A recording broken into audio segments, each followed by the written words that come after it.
मौलूद मुक़द्दस, हयात अक़दस और फ़ाते अजल खुदाम यस्सू अल मसीह के नाम में आपकी सलामती हो।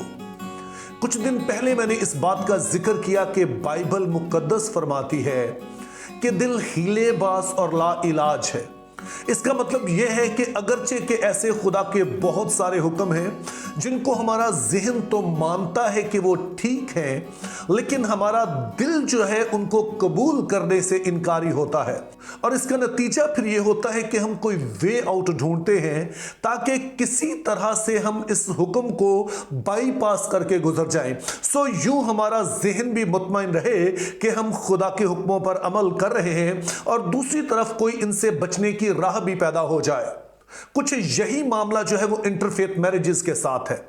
इस हवाले से बाइबल मुक़द्दस के हुक्म बहुत वाज़ेह हैं। बाइबल मुक़द्दस इस बात को कैटेगोरिकली ब्लैक एंड वाइट में बताती है कि एक जो ईमानदार शख्स है, एक जो खुदाम यस्सू मसीह पर ईमान रखता है, उसको गैर कौमों में शादी नहीं करनी चाहिए। इसमें कोई दूसरी राय नहीं है, इसमें कोई इफ एंड बट्स नहीं है और बहुत ही ये वाज़ेह हुक्म है। और आम तौर पे हम इस हुक्म को पसंद भी करते हैं और हम जानते हैं कि यही ठीक बात भी है, लेकिन मसला तो दिल का है जो कि हीलेबाज और ला इलाज है। इसीलिए वो उन बातों को जो कि बहुत वाज़ेह भी हों उनको भी वो कबूल नहीं करता है, वो मानता नहीं है। तो फिर इस तरह के लोग जो ज़हनी तौर पर तो चाहते हैं वो मसीही रहें, लेकिन वो खुदा के हुक्मों को मानना नहीं चाहते हैं, तो फिर वो कोई ऐसे हवाला जात बाइबल मुक़द्दस में से ढूंढते हैं जो कि मुबहम होते हैं, जो वाज़ेह नहीं होते हैं, जिनका कुछ और मतलब होता है, लेकिन वो उनको तरोड़ मरोड़ कर कोशिश करते हैं कि किसी तरह राह पैदा कर लें ताकि वो अपने जहन को भी मुतमईन करें और अपने दिल की राहों में भी चलते रहें। अब इन दिनों में हमने देखा कि बाइबल मुक़द्दस वाज़ेह तौर पर हमें गैर मसीहों में शादी करने से मना करती है, और ना सिर्फ गैर मसीहों से शादी करने से मना करती है बल्कि एक से ज्यादा शादियां करने से भी मना करती है। और जो ऐसा करना चाहते हैं फिर आम तौर पर वो मलका आस्तर की मिसाल देते हैं। वो कहते हैं कि देखें जी, मलका आस्तर जो थी उसने भी तो एक गैर कौम बादशाह से शादी की थी, तो जब उसने कर ली है और उसे एक हीरो के तौर पर पेश किया जाता है तो फिर हम क्यों नहीं ऐसा कर सकते हैं। अगर तो ये सवाल जो है ध्यानदारी से पूछा जाए तो मेरा ख्याल है कि ये एक अच्छा सवाल है, लेकिन आम तौर पर ये पूछा इस तरह जाता है ताकि हमें इजाजत मिल जाए ताकि हम भी गैर कौमों में शादी कर सके। तो इस हवाले से हमें दो बातें करनी है। उसमें जो पहली चीज हमने याद रखनी है वो ये है कि जहां पर गैर कौमों में शादी से मना किया गया वहां पे बिल्कुल ये वाज़ेह हुक्म है, उसमें कोई इफ एंड बट्स नहीं है। और दूसरी बात यह है कि मलका आस्तर के हवाले को आप उसके कॉन्टेक्स्ट में समझेंगे, ये नहीं कि हम उसे अपने ही तरीके से जो है वो इंटरप्रेट करें, चूंकि हम जानते हैं कि बाइबल अपनी ही नफी नहीं करती है। तो आइए अब हम इस हवाले को पढ़ते हैं और मेरा ईमान है कि इसको पढ़ने के बाद जब इसके सियाक़ो सबाक में हम पढ़ेंगे, इसके कॉन्टेक्स्ट में पढ़ेंगे, तो हमारी ये गलत फहमी जो है ये भी दूर हो जाएगी। और कसरे सोसन में एक यहूदी था जिसका नाम मर्दकी था, जो यायर बिन समई बिन कीस का बेटा था, जो बिन्यामीनी था, और यरूशलेम से उन असीरों के साथ गया था जो शाह यहूदा यकूनिया के साथ असीरी में गए थे, जिनको शाह बाबुल नबूकदनेस्सर असीर करके ले गया था। उसने अपने चचा की बेटी हदसा यानी आस्तर को पाला था क्योंकि उसके माँ बाप ना थे और वो लड़की हसीन और खूबसूरत थी, और जब उसके माँ बाप मर गए तो मर्दकी ने उसे अपनी बेटी करके पाला।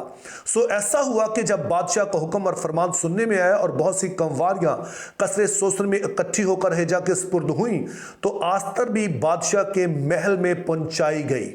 सो यहां पर अब दो बातें हैं जो कि बहुत ही वाज़ेह तौर पर आपने समझनी है। पहले नंबर पर तो समझिए कि जब ये वाकया रूनुमा हुआ तो उस वक्त बनी इस्राइल अपने मुल्क में नहीं है, यानी कि वो आजाद नहीं है। जब ये वाकया रूनुमा होता है तो उस वक्त वो असीरी में है, यानी कि वो गुलामी की हालत में है। और आपने इस बात को समझना है कि असीरी यानी गुलामी जो है उसमें आपकी अपनी कोई मर्जी नहीं होती है।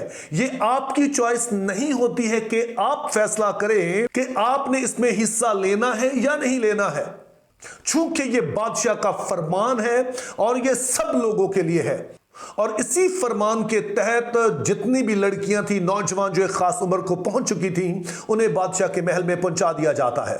और फिर दूसरी बात जो नोट करने वाली है वो ये कि यहां पर ये नहीं कहा गया कि आस्तर जो थी वो महल में गई, बल्कि बताया गया है कि वो महल में पहुंचाई गई। और इस जुमले की जो कंस्ट्रक्शन है वो पैसिव है। जैसे कि आप अगर थोड़ा बहुत ग्रामर को जानते हैं तो आप जानते हैं कि एक काम होता है जो कि एक्टिव होता है, जिसमें हम विलफुली कुछ कर रहे होते हैं। दूसरा है पैसिव, जिसमें हम एक्टिव नहीं होते हैं बल्कि कोई काम है जो हमसे करवाया जाता है। तो जब इसे वहां पर ले जाया गया तो ये पैसिव वॉइस में बताया गया कि ये महल में पहुंचाई गई, ना कि ये खुद से महल में गई। लेकिन ये सिर्फ दो बातें ही नहीं है जो अहम है, बल्कि आगे भी एक बड़ी अहम बात बताई गई है जिससे मेरा ईमान है कि ये बात कुछ और वाज़ेह हो जाएगी। जब मर्दकी के चचा अबी खेल की बेटी आस्तर की, जिसे मर्दकी ने अपनी बेटी करके रखा था, बादशाह के पास जाने की बारी आई तो जो कुछ बादशाह के ख्वाजा सरा और औरतों के मुहाफिज हेजा ने ठहराया था उसके सिवा उसने और कुछ ना मांगा, और आस्तर उन सब की जिनकी निगाह उस पर पड़ी मंजूर नजर हुई।